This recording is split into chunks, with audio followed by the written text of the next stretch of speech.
Hello. The broadcast is live. That's what I just saw come up. Great. You even though I click go live, you always see the go live first, as far as I can tell, which is kind of frustrating. And I didn't want to like awkwardly just sit there in silence at the like first few seconds. It's just that here in silence for at least 10 minutes. And just, do you know what? There are live streams that are literally of people just so they're studying in silence, or all sorts of different things in silence, like never talking. Oh yeah, no, the study with me things. I have seen those. I think it's because someone like who made some booktube videos also did those, and it was recommending me these things, and I was like, what is that? Yeah, I think the idea is like, what do they call it? Is it called like body doubling, or basically this idea that if you feel like somebody else is with you who is also meant to be doing something, then it makes you more likely to do it, which is why people say working in like a communal office space is more productive for them or whatever. If everyone else is productive, not if everyone's chatty. Yeah, I was going to say I don't massively find that. I like isolation. This is why I work. Do you know what I actually do find?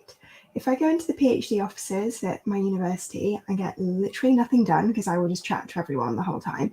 But if me and my husband are both working from home, because we work on things that are entirely separate and have nothing to do with each other, and he is not a chatty Cathy, he's not super into talking, I do get a lot more done when he is physically in the room with me, because I kind of feel like, not that he ever checks up on me, but I kind of feel like, oh, somebody's here, so I probably should just keep working. Yeah, if I'm by myself, I'm less likely to.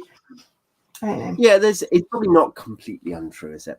Well, anyway, welcome to Portal to Fantasy, episode 7. I think we're on. I'm not keeping count. Yeah, no, I think that's what it's called. It is. That's what it says here on StreamYard. That's what. There you go. We were going to do last week, but Abby was ill. She is still ill. It's a different illness, same illness. It's a different illness this time. Yeah, I had about 24 hours where I wasn't ill, and that was really nice. So. Great. Well, I'm glad that you're better from your previous illness. I guess we were going to talk about Ruth by Elizabeth Gaskell. She's read that. I have some books I am currently reading here. Mm-hmm. And I don't know. Is there anything else? I have a book that I'm reading here, but it's just one. It's just the one book. Breaking my wrists reading this thing again, Clarissa. But I'm enjoying it. I've made a vow that I'm not going to read anything except for like PhD related stuff until I have finished rereading Clarissa, because I need something to motivate me to finish that, because I'm really determined that I will finish it before the end of this year. That's tough. That's tough, because I'm kind of like, I just think the over-under on you actually having that discipline, given your standard behavior about books, is very... I think that I'm on the underside. I think you're not going to make it. I tend to read a lot of books at once, and that's because I like to just be able to dip into whatever mood I'm in. I'll just dip into that book for like 50, 60 pages, and then maybe I'll be like, oh, I feel like something else now. And so then sometimes after a couple of weeks, I'll just finish a load of like 5 or 6 books all within like a short space of each other. But same. Also, the thing is, this is very important for me to read. It's very big. This is the shorter versions. This is the first edition of Clarissa, by the way, if anybody... I keep on looking at my laptop even though the camera's there. So this is the shorter version. It's the first edition. This is like 1,500 pages. The third edition, which I read last year, is 1,800 pages. So far, I prefer this one.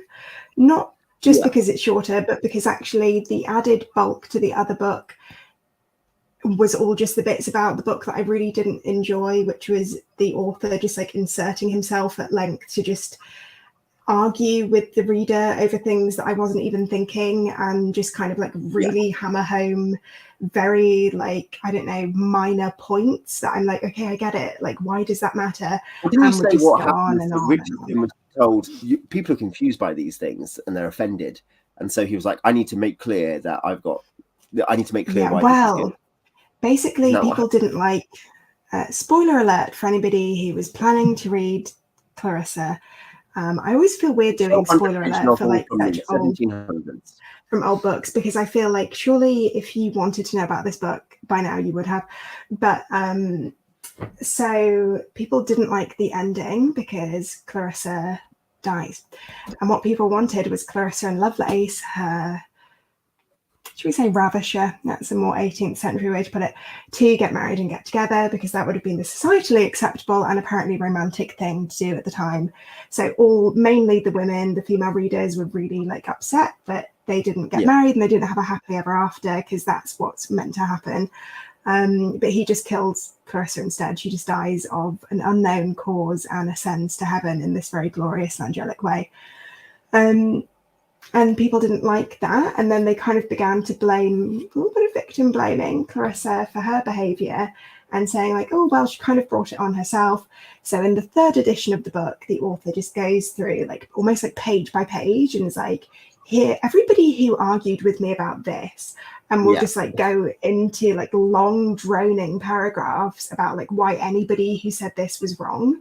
And it's very like, comes across as like very thin skinned and almost like, just, you know, that people aren't going to always have the same view of a book. And it was almost like he was insisting that everybody understood the book exactly as he meant it to be read. And he's like so angry if you interpret it in a different way. And it's almost like hilarious to some level that he's that bothered. But I think there's an interesting thing in terms of like what people were offended by Anne Richardson is that we might be prone to hear it and think in some way like, oh, well, people were bothered by, you know, how he treated these characters.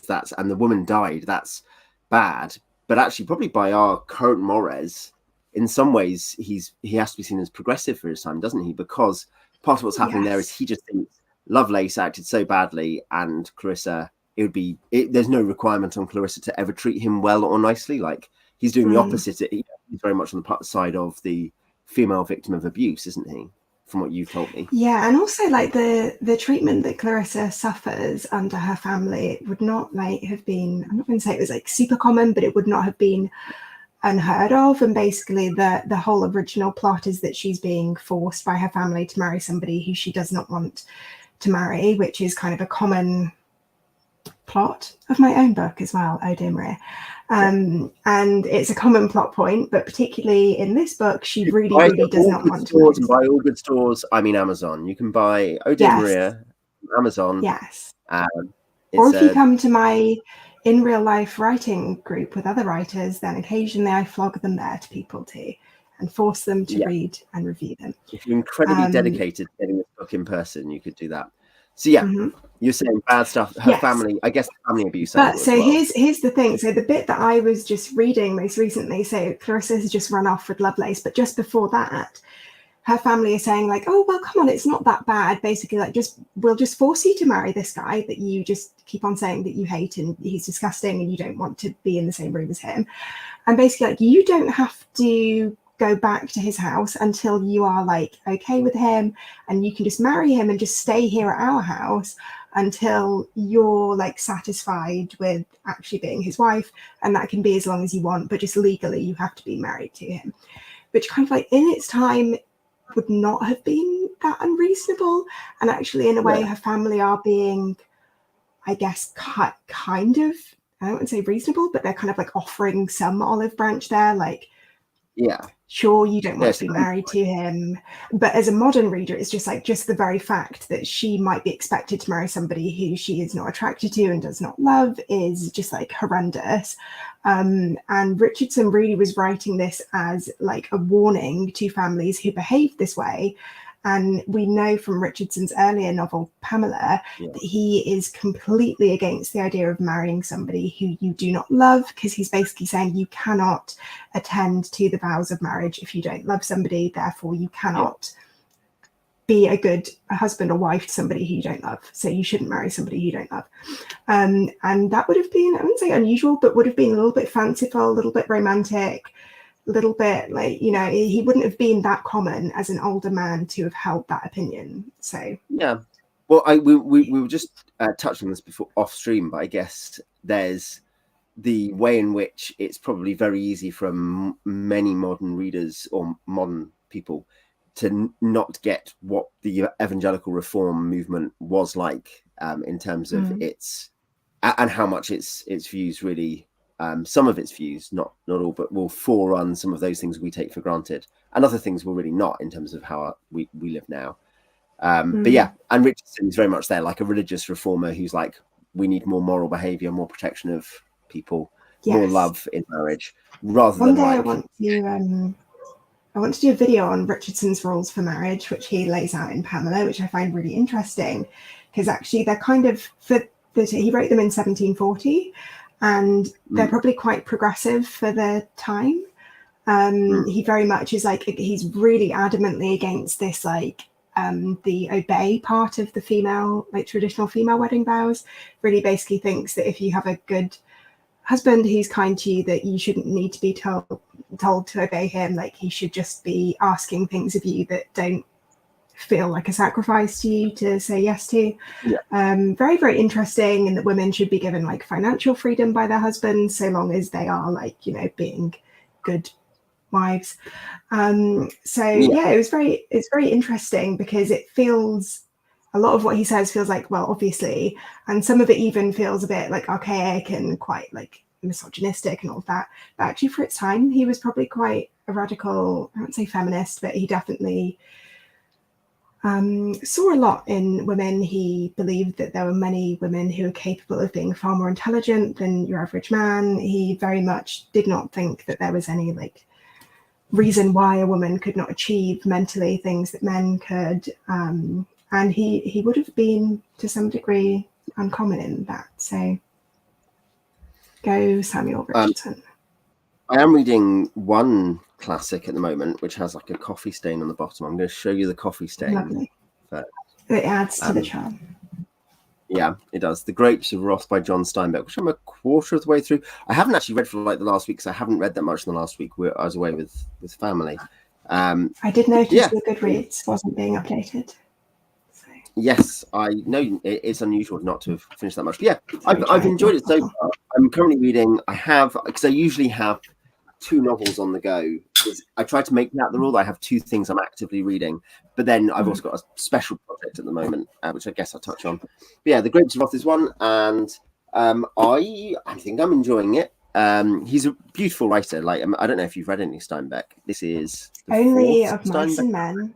Of course, GCSE English, as everyone did.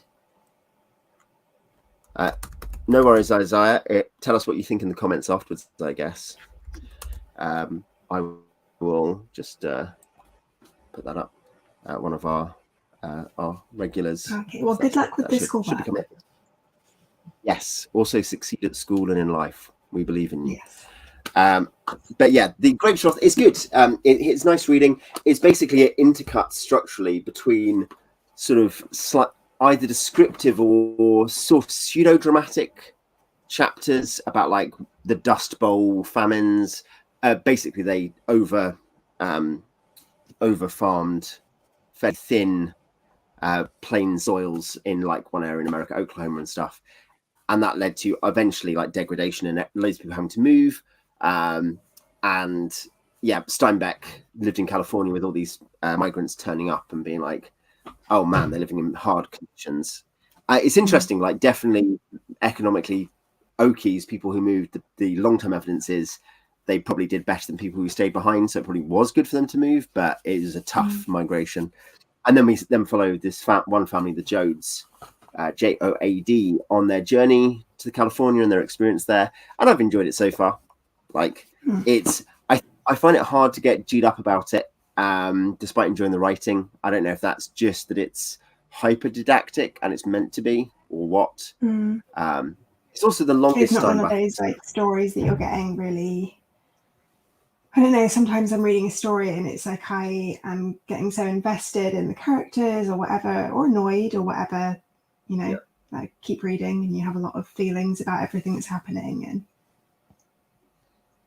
yeah, no, I've enjoyed it, and I like the characters are good on the whole. He sometimes, like, because it's very didactic, sometimes the didactic breaks through, so you're always aware he's always telling you stuff he thinks, but then sometimes you're like, okay, I'm just listening to John Steinbeck's opinions about these things. And that's kind of, it's easier when you're reading like Of Mice and Men, Tortilla Flat, and The Moon is Down are the other books I've read by him, and they're all quite short. They're all like 200 pages or fewer, whereas this is 470 or so, and that's just quite that's quite a long time to do that. But it's good. It's pretty clear why it's a classic. Whether it's the Great American Novel, I don't know. It won him the Pulitzer. Have you read anything? I've seen a few other people on my Goodreads have read that. So I might put it on my list of things to read at some point.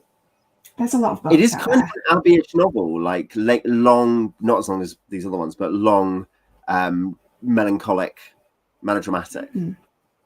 I do love it. Melodrama is one of the key things for me that makes a novel really, like, I just know that I'm going to love it.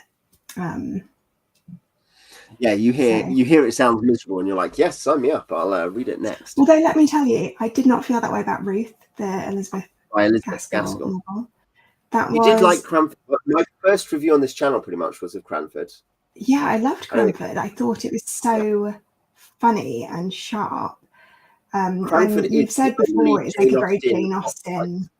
Yeah, it's the only thing that copies Jane Austen successfully, pretty much, I think. Yeah, it does. So it's just so funny and so quick-witted, and like just these little things that are just like, how did she even, she must have just sat there and observed people doing the strangest things around her and just found this great observational humor in it.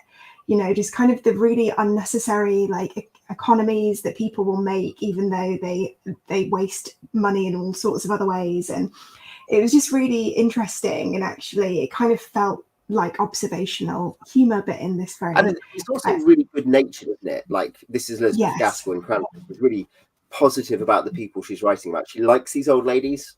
She wants good things for them. And it's kind of like a nice, like a gentle poking fun of people, but in a very like, oh, I love them for this, but isn't this so amusing, these little things that they do. I really, really enjoyed that. I believe that Ruth was her second novel, and it just feels to me a little bit like she was trying to make a point, and it felt much more like reading a sermon. And I don't mind reading books that have a very obvious moral point to them, but I just don't think it was a very interesting story in some ways. I think that the emotion in the book kind of like fell to the wayside while she was busy making sure that you really understood what her moral point was here.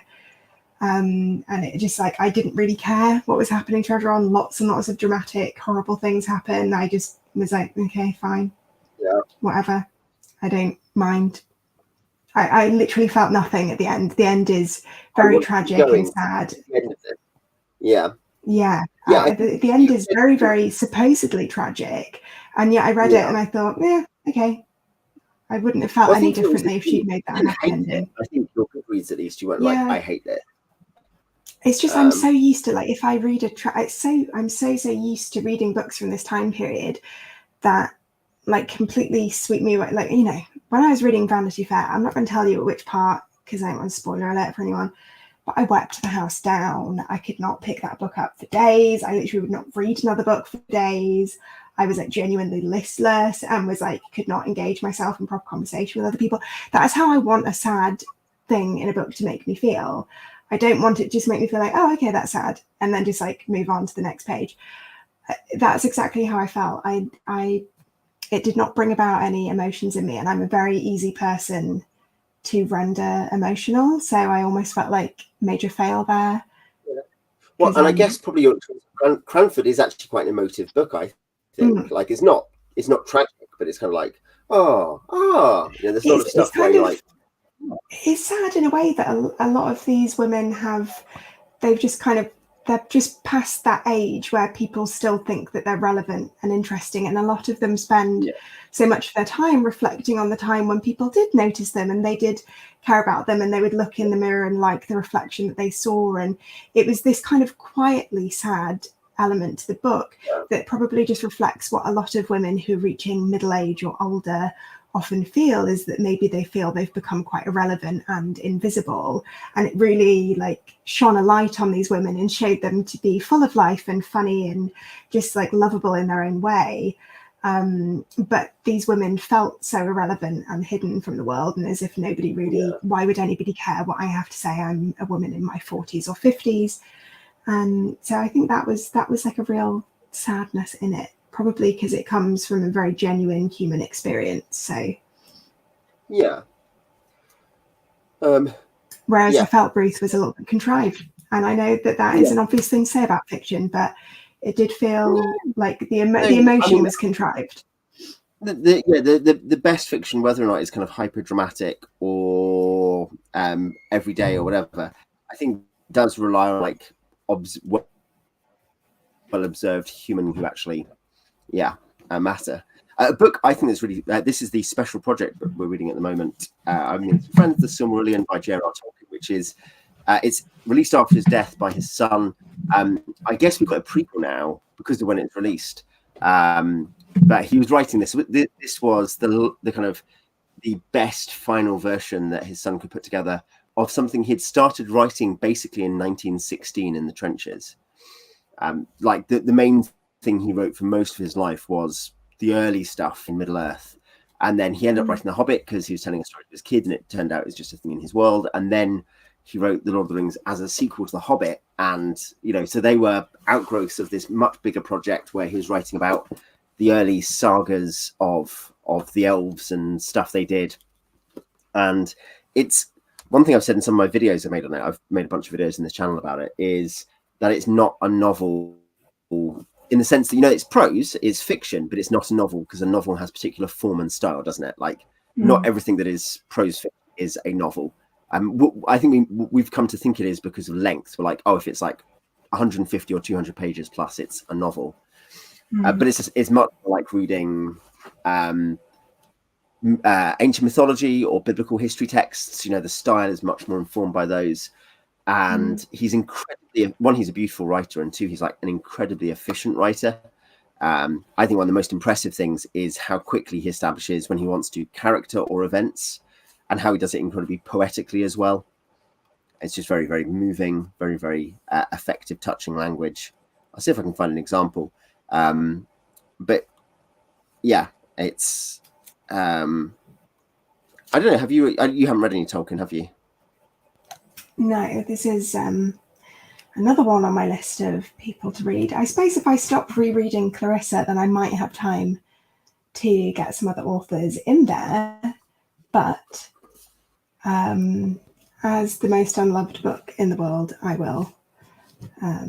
Yeah. But I'm very. I see what you mean, Promise. Tolkien. Yeah, I don't know. It's hard to know where to recommend someone start. Would you? I guess, in the chat, where would you tell people to start for Tolkien with The Hobbit or Lord of the Rings? I guess that feels like I had wanted to do it as my audiobook, hadn't I? Because I talked to you about this before, and then everyone always says, "Oh, the prose, the prose style is incredible." Like, so and always if they're because I'm a little bit of a magpie when it comes to really good lines in books, and I do collect them. I love hence all of these little tabs. This is when I come across something that I think, oh, that's funny or clever or interesting or whatever, and so I just tab it all. And it's the same in all my ebooks. They're all just like filled with highlights, and I can't do that as well with audio because really like you have to clip it and it's just complicated. So if I was continually you have to have a prose copy to go and mark. Yeah, and I do genuinely go back through books and I'll look at what I've highlighted and sometimes note things down and kind of put it all in a little file of things that I've really enjoyed about a particular work. So that is my worry sometimes, is that so I don't know. Maybe I'll do it next year. That could be on my plan for things next year. Yeah, I think you'd I don't know. I think you'd enjoy it. I think you'd appreciate it. I think in terms of The Hobbit, which I'm reading with my kids at the moment, is a kid's book. It's not a bad book. It's a very good book, and like I think an adult could enjoy it. But I like reading it first. But I kind of think if you're going to be like, I am happy to read serious things, you might as well just go straight to Lord of the Rings. Yeah.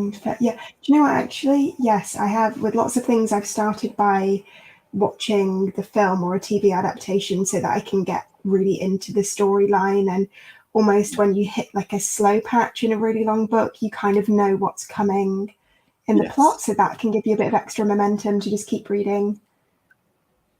Yeah, and they are faithful adaptations on the whole. The not the Hobbit movies, which are kind of bad. Sorry, I don't know if I mentioned I'm ill, by the way. Yes, we mentioned earlier. We were like, it was a different illness to what stopped us recording last week. Oh yes, no, this is now my acute memory loss of just forgetting things that I have said. Due to being ill, probably, I guess. Due to being ill. No, he's or just a woman. Writer.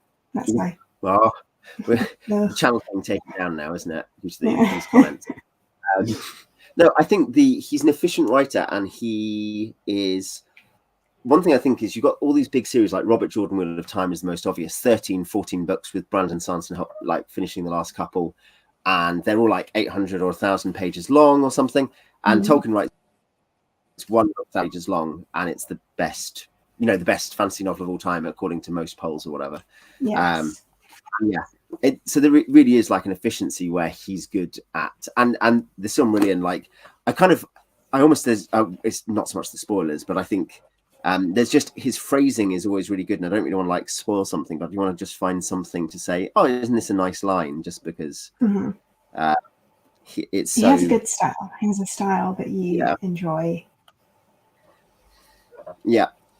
So what's next? I think I've got one more book to talk about. I'll find a line from here, but what's your next book, do you think, after Clarissa? I probably need to finish some of the ones that I've started. I've been very much getting into my Shakespeare, enjoying that tremendously. I'm like really like properly like laugh out loud funny, which is crazy because I always find this such an interesting phenomenon. Stuff that I've read when I was younger, and I just it just went over my head, or I didn't get it. I just thought this is rubbish. Or the complete reverse, where like with the Picture of Dorian Gray, where I really loved it and I was like, wow, this is incredible. And then I read it back like almost at age 30 and I was like, I think it's fine. I'm finding with Shakespeare, I'm like finding it really funny. I read Romeo and Juliet, and I'm really glad that the BBC have put on Spotify like all of their old radio shows. So they've got one that's like, so they've got like Desert Island Discs and all of that stuff. But they also have one that's called like In Our Time or like something like that. And it's all about different areas of art and culture. And they did a little discussion about Romeo and Juliet. And after I'd read it, I listened to this back, and thank goodness all these academics were saying, oh, it's a comedy right up until the end. And I was like, thank goodness, because I was laughing so much throughout that. And I thought like, oh, this is meant to be a tragedy. Why am I laughing? Is there something wrong with me? So far, I'm going to say I do think so. At the moment, I'm now towards the end of A Midsummer Night's Dream as well. I think Romeo and Juliet is better than that. I do think. I would like to read some of the just true tragedies. And see how I feel about that, hoping that I don't find them funny and that I find another emotion in them. Midsummer Night's Dream, I find the concept quite funny. Macbeth, Hamlet, Julius, and The Merchant of Venice. So these are all, I'm going to be getting through them all. So maybe one day, Owen, I can give you my sum up of. Yeah, we should. I love Shakespeare. I actually haven't read lots of Shakespeare for many years. I've watched some and I've read a few. But yeah, I love Shakespeare. It's funny, isn't it? That kind of like in school, it's like, oh, you must read Shakespeare. And then as an adult, I'm like, do you know what? Actually, these are pretty good. These are actually pretty good. I can see why. I think there's a very good argument for for students reading Shakespeare. Like, I'm not against that at all. You can go into like why it doesn't always pedagogically work, but you are like, no, actually, he is laugh out loud funny. The comedies particularly. Romeo and Juliet does have a lot of funny stuff in it intentionally. It's kind of odd, like you say, that it's like that. I agree. There's something unusual about the way in which I think you're kind of meant to see it's meant to be sort of a dramedy, isn't it? Romeo and Juliet, or a tragic comedy, really. The tragic comedy, which is one of my favourite genres, the tragic comedy. No, I like Seagulls Gather. I really like the histories as well. And I think some of the best of his plays and some of the great speeches, some of the most philosophic speeches, some of the most kind of insightful things are there, maybe even more so than in, like, I guess people think of To Be or Not to Be from Hamlet, but I think often you think about the few in Richard II, which are really quite profound and piercing about, not about the state of existential angst, which is what Hamlet does, but just about the nature of mortality and responsibility and destiny, the fact things slip through your fingers. I think really good. I'll read. This is not a massive. The inciting incident of the main story in the Silmarillion, so this is not a spoiler, I'm claiming, is the theft of something called the Silmarils by the bad guy, the Satan figure, the evil archangel Melkor. Yeah. And Feanor, who's made. Yeah, Feanor, who's read them, who made them, he's this amazing elven smith in the land of the gods. Basically, just so furious, and his father's been killed as well. He loves his father, and more than he even loves the Silmarils, and so he wants vengeance. And he claims that he calls everyone to him, all the elves, and he says, "Why, O people of the Noldor," he cried, "why should we longer serve the jealous Valar, who cannot keep us nor even their own realm secure from the enemy? And though he be now their foe, are not they and he of one kin? Vengeance calls me hence, but even were it otherwise, I would not dwell longer in the same land with the kin of my father's slayer and of the thief of my treasure.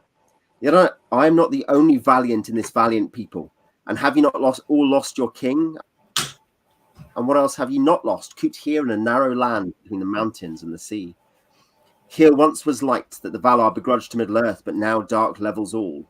Shall we mourn here deedless forever, as shadow folk, mist-haunting, dropping vain tears in the thankless sea? Or shall we return to our home? In Cuivienan, sweet round the waters under unclouded stars, and wide lands lay about where a free people might walk. There they lie still, and await us who in our folly forsook them. Come away, let the cowards keep this city." Just very, very, like, it's Shakespearean. It's, yeah. But you know what, as you're saying, for a little bit biblical also. If I close my eyes, I could be in a Baptist church or something there. Yeah. Do you know what I mean? There was like quite... it's very resonant, isn't it? It's this kind of high style, and he knows what he's doing. It's not like someone, people imitating dramatic, mythic or biblical or fantasy speech. Well, thank you, Prometer. That's. I would say you're good at reading that. I'm very awkward at reading aloud because the dyslexia does not agree with me. But yeah, I think you do very well. Occasionally, you will just read a poem out to me, and I think you're a good. Is it orator? I don't know. Orator, I think is how you pronounce that word. Orator. I don't know. Yeah, the ancient term was Rhetor, R-H-E-T-O-R, Rhetor. But no, yeah, it's great. He's a good writer, and Feanor is this incredible character where people don't actually get Tolkien. They're like, oh, it's so simplistic, or there's good guys and bad guys. Like, a massive part of the Lord of the Rings is there's a whole issue about should you be merciful to a disgusting person who wants to kill you, and the answer is kind of yes, because you don't know what's going to happen, and corruption can come to us all. It's very humane and understanding about corruption, about the nature of temptation. And Feanor is this titanic figure who's wrong. Like, you shouldn't rebel against the gods, obviously. Like, it's not a mystery in the Silmarillion that this is going to end badly, but it is at the same time like he is intentionally presented as an incredibly impressive figure. Like, he is, in a different sense, Luciferian, like in the Miltonic sense. He is happy to be like, I will take every risk and endure every danger to do this. And even the gods are like, well, eventually, like, they act as if they've been answered fully, even though it's by a mere elf who's telling them that he's going to ignore them. They're like, do you know what? There's something in you that's so powerful. And you think that's quite a subtle presentation mythically, isn't it? It's not just Greek. It's not just there's these violent heroes, nor is it the cliche of what you think Tolkien might be, but it's actually quite subtle. I'm massively enjoying it. We are. People can. There is Discord. People are free to join it still. We are, I think, coming into we're 12 chapters through, and this week we are reading another 3, and that will take us to pushing. Yeah, we'll be over halfway at that point. We're about halfway through now. So, yeah, people hopefully will. If you have ever wanted to read the Silmarillion, you can feel free to read it anyway, but you can come and read it with us. I will put the Discord link in the description. The final book I'm reading at the moment is the last bit of the Book of the Long Sun by Gene Wolfe, one of our favourites here on the show, which is Exodus from the Long Sun. I can't really talk about it very much due to it's the fourth book in a tetralogy, so it's kind of tough to... Spoilers, yeah. There's a long sun and there's an exodus or something. It's really good. It's so enjoying it. Yeah. It's so different to the whole book. The whole Book of the Long Sun is so different to Book of the New Sun, which you've read the first volume of. I think you are planning the next one at some point. I am planning on reading the next one, yeah. But which I know you'd really enjoyed Shadow of the Torturer. It's both the same writer, and there are so many things that are like, this guy is the same writer. There's things you understand what he does with characters and the way in which he understands using character tropes and things like that, which are, interesting. I put it this way in a video. I know, I put it on a Reddit post recently. I was like, he has characters ascend up to the level of motifs or tropes, not descend to become simplistic, but ascend to fulfill the motif. And it's really quite powerful.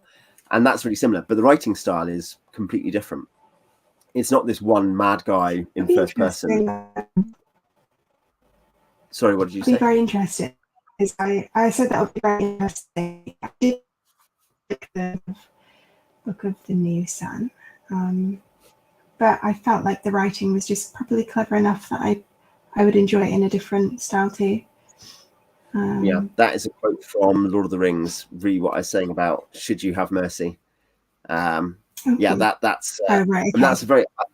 I feel like Lord of the Rings. Read the films. It is not. We're going to spoil one of the most famous things that has ever happened in a story, which is that Frodo is saying, "Why did my uncle spare this disgusting Gollum creature?" And Gandalf's like, "Do you know? Can you explain everything? Do you know the end from the beginning?" Yeah, I like books that kind of unravel themes a little bit. Do you know what I mean? Yeah, kind of. Topics of discussion. Yeah, Lord of the Rings is an incredibly thoughtful book. Again, it is an adventure book, and it's very. But one thing you find people complain about, I don't know, this might be a problem for you, but is that he's much more interested in talking about, like, some people are like, oh, long descriptions. They're not really long descriptions, but he definitely cares more about being like, look at this wonderful place, look at the people who live in it, and then the battle scenes, which you'd think it's Lord of the Rings, it's going to have really detailed battle scenes. They're usually like half a page. The actual fighting is often only a page or thing. And it's basically I'll let you know how I go with the description, because sometimes if it's very well written, I will enjoy it. Yeah, indeed. Well, he's a beautiful writer. People who say has I'm not a huge fan of descriptive writing. No, you're not. But yeah, the description has a purpose in that he cares a lot about the world that people are defending. There is another quote which I promise will know as well. I love not the sword for its swiftness, nor the arrow for its speed, but that which they defend. Like, he's not interested in violence as a theme of the story. He's like, violence mars things. Peace is good. Hobbits love peace. They are peaceful English rural country folk, but they have to defend it when trouble comes their way. And so it's all about the fact that you're trying to defend something. And so maybe in 2023, I will have to read Lord of the Rings, and I can discuss it with you, having read or skipped the descriptive tracts, depending on how I feel. I think that sounds like a commitment. I will. I probably will. It's definitely it's been on my list all this year. I just, my list is very flexible. I just kind of go with what I'm. Before I go shortly, should I tell you my little list of things that apparently I'm currently reading all of these things, apparently, according to my Goodreads. Midsummer Night's Dream, still reading. Wuthering Heights, I'm reading. The Rape of the Lock and other major writings. I'm actually quite enjoying Alexander Pope, but I have taken him really small doses because it's not prose writing, it's verse, and it's quite it's quite intense because you have to pay a lot more attention to what's being said because everything's said in meaning is really dense. In verse, meaning is really dense. Part of the point. Yeah, so you can't just kind of read it and just take it in a little bit. Like, you have to take in every single word. And so I don't read it in really long bits. I'll read a section at a time, but I'm enjoying it. I am enjoying it. I've done that with a Fairy Queen by Spencer. I'll sit down and be like, I'm going to read a book. over the next whatever period of time. But I wasn't like, man, I'll just read 8 books of this, 8 short books. I wouldn't binge read Alexander Pope. Also because actually I think that his writing is good enough that I do want to take it in and not just like, oh, we'll see the words, but actually don't really appreciate them. Jane Eyre, I've been struggling with that one, I'm not going to lie. I found the opening third so tedious. Very, very tedious. And I doubt I'll ever read it. I doubt I'll ever read Jane Eyre. I'm very well practiced at reading very long, going nowhere, winding 18th and 19th century novels. But this one was just like the first quarter of it is actually not very well written. And I'm saying that genuinely, I don't think the first quarter is very well written. It's just, and then this happened, and then I felt sad, and then this happened, and then I felt sad, and then this happened, and then this happened, and then this happened. It's okay, I get it. It's just so dull. But I am promised by everybody I know who's read it that it is amazing and incredible and full of emotion and feeling. This kind of like sad but powerful female character. So I've been promised that it takes a huge turn upwards. I struggle with Jane. It does improve. I would not promise you that it is like an absolutely amazing book. I think it has some good stuff in it, but I think it hit a mood at the time, and probably like that mood cannot last forever. Okay. Eventually. So I think I read this when I was like 16 or 17, and I don't really remember how I felt about it at the time. But obviously this kind of like male bad boy. I say bad boy because he just seems like he's a bit of a douche. I don't know. He's not Lovelace. He's not a Lovelace figure, if you want to. Yeah, he's not like a suave, charming character. He's kind of like this brooding, kind of grumpy old man, basically. Yeah. I think it's interesting because that's obviously a thing which Charlotte Bronte thinks might be interesting. This kind of quite in that sense. But then again, you're reading Wuthering Heights. Her sister Heathcliff is much more romantic, but there's a similar thing that you're like. It'll be interesting reading them together.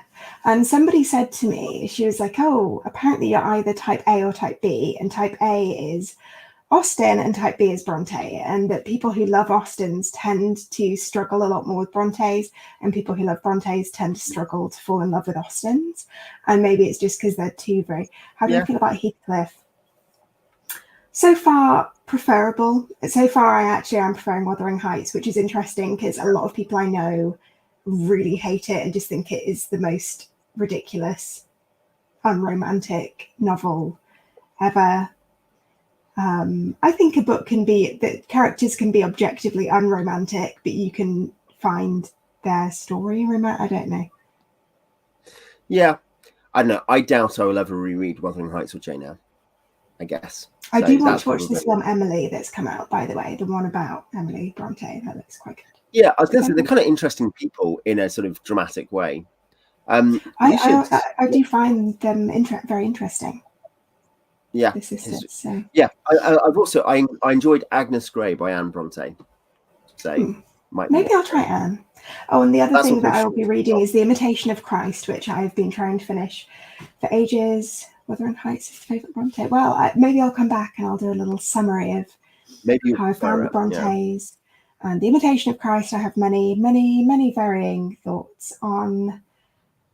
But it's one you can sort of dip in. You have been dipping in and out, and I guess it kind of works like that, doesn't it? Dipping in and out, and it's very. You have to get yourself into this very like medievally mindset to enjoy it, because it is very much like you are a worthless POS, and you should know that your suffering is what you deserve. And it's like, wow, okay, this is really like. Don't read this book if you're depressed, because I feel like it's not going to help you. Maybe it will. Maybe it will turn things around for you. I don't know. It's emotionally quite intense because it's so like self-loathing. It's like very. Yeah, we'll have to pick some of that up another time. We've talked a bit already about the way in which when we engage with other cultures' texts, like it can be so hard to imaginatively enter a world which is not alive to us. And I think one thing, I've read lots of medieval texts, is how much like I think basically we can't psychologize. I would just say I don't think we can psychologize them like we psychologize ourselves. I think they're what seems to us self-hatred, probably they just thought was something different. But yeah, like we'll have to talk about that sometime, because I think that's a good topic. Yeah, it'd be an interesting one. Yeah, because you have told me before that the past is just another culture, really, and that you need to, get your mind on it. Yeah, we should wrap up for today, because I think there's dinners to be cooked and things like that. Domestic duties call. But this was good, and I guess we'll probably do one, I guess, this month, but at the back end. So in a few weeks' time, we'll be back. If there is anything you want us to pick up on, then put it in the comments, because I'm sure we can answer questions. Yes. And do you think you'll finish Clarissa by the end of November? I'm determined to. I'm trying to hit roughly between 25 to 50 pages a day, which you'd say oh, Abby, that's nothing. Let me just show you how dense the writing is on these pages. Okay. And I'm not just talking about the tiny writing and just the absolute lack of breaks, but it's just mentally very dense to read, because the prose style is very, even for somebody who reads a lot of stuff from this time period, it's very convoluted. There are a lot of words that I'm having to be let me just remind myself what that means. It's not the easiest thing to read. I definitely would not suggest anybody picking it up if you are not well versed with kind of ye olde, as it were, English. So yeah, it's definitely, there's probably a training montage necessary before dipping into some of those. I would descend through Jane Austen and then work your way backwards towards Clarissa, because it's just, and also the things that the characters obsess about would just seem why do you even care? You probably wouldn't think it's very interesting. I think that's one thing, it's so alien. So many of the things are so alien. And we're not human. We're not incredibly imaginative creatures, ironically. It's one reason in a way, maybe sometimes we like fantasy because it does the imagining for us, whereas reading about the past, no. Much. Okay then. Well, we will catch you in a few weeks. Say bye-bye, Abby. Bye-bye, Abby. Hopefully I won't be ill. That'll be nice. Let's see. I think you're going to be ill next time. I'm going to be ill, and then we can do a Christmas special, and maybe I'll read A Christmas Carol again, because I read that last year, and I did. I read it last year too. I love A Christmas Carol. It's not that long, is it? And it's quite it's 100 pages. I think it's a novella, really. If anything, it's almost how can you not read it at Christmas time? So yes, you have to. It's the law.